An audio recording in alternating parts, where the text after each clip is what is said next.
All right, let's jump right in. We're gonna play detective here, looking at a single moment frozen in time, a death from 20,000 years ago. But this isn't just any old burial, you know? It's a deep, meaningful ritual found in a place that kind of turns what we thought we knew about our earliest ancestors and the idea of home completely on its head. And here we are. This is the heart of the mystery.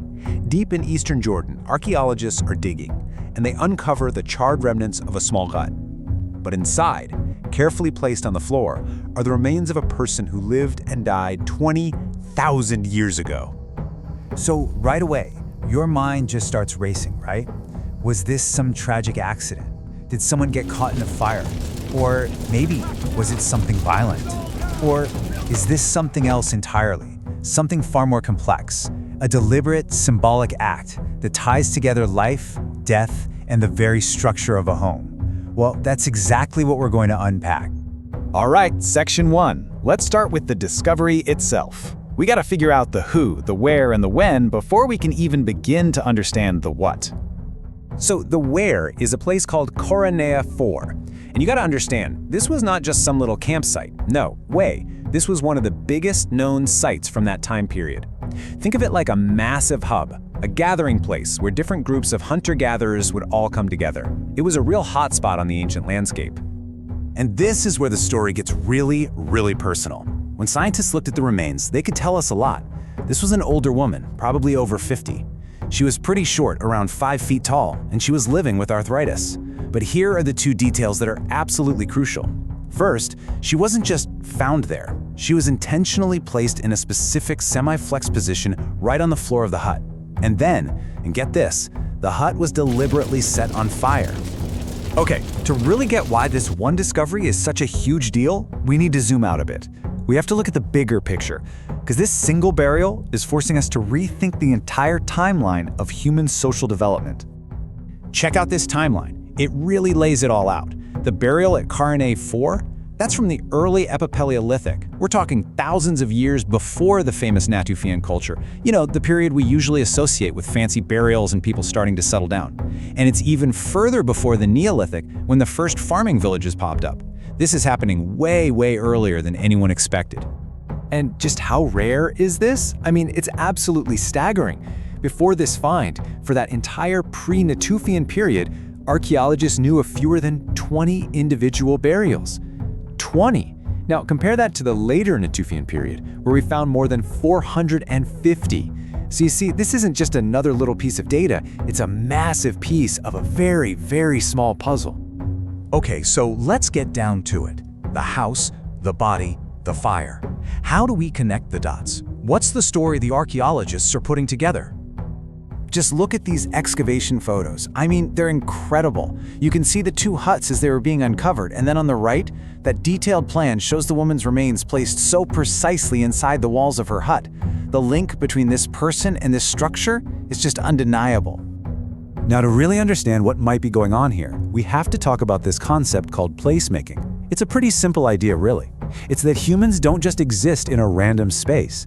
We turn it into a meaningful place through our actions, our memories, our rituals. And this burial, it might be one of the earliest, most powerful examples of placemaking we have ever found. So, based on all the evidence, the researchers have been able to reconstruct this really clear sequence of events. Step 1, the older woman dies. Step 2, her body is carefully laid out on the hut floor. Step 3, the hut is intentionally burned down around her. And finally, step 4, the whole burnt structure is sealed up with sand and left behind. See? This wasn't chaos. This was a planned-out, structured ceremony. And this is the kicker. The fire was no accident. The burn patterns are contained right within the hut's boundaries. It wasn't a wildfire. It was a controlled burn. And what that implies is, well, it's profound. The life of this person and the life of her home were brought to an end, symbolically, at the very same moment. Now, as amazing as this is on its own, it turns out it wasn't just a one-off thing. This ancient practice of tying people to their homes in death, well, it was the start of a tradition that would echo for thousands and thousands of years. And the way this tradition evolved is just fascinating. So here at Kharaneh IV, 20,000 years ago, the body is placed on the floor and the house is destroyed. It's an end. But let's fast forward over 8,000 years to the Neolithic period. the practice has totally transformed. Now, people are buried under the floor, and the family just keeps on living right above them. The dead literally become a part of the home's foundation, permanent ancestors right there with you. You know, the researchers who studied this site just summed it up perfectly. They said, the origins of final deposition of human remains, where treatment of the dead and treatment of a house are enmeshed, suggests that individuals were tied to places in life and in death. I mean, it really gets to the heart of it, right? This ancient bond between people and places lasts even after death. So, why does this matter? Why do these old bones from so long ago have such a big impact on how we understand our own history? Well, here's the big takeaway. This isn't just a burial. It's one of the earliest examples we have of what archaeologists call the animate house. It's this idea that our homes aren't just empty shells. They have their own life stories, their own biographies that are completely tangled up with our own. And this discovery pushes the origins of that really complex, symbolic idea way, way back into the Stone Age. Think about this for a second. The kind of symbolic thinking we see at Kharaneh IV, linking a person, a home, and a complex ritual all together, was so ahead of its time that we don't see similar practices become common for another 8,000 years. That's just an incredible leap in human thought. And in the end, this discovery leaves us with a question that feels both ancient and honestly incredibly modern.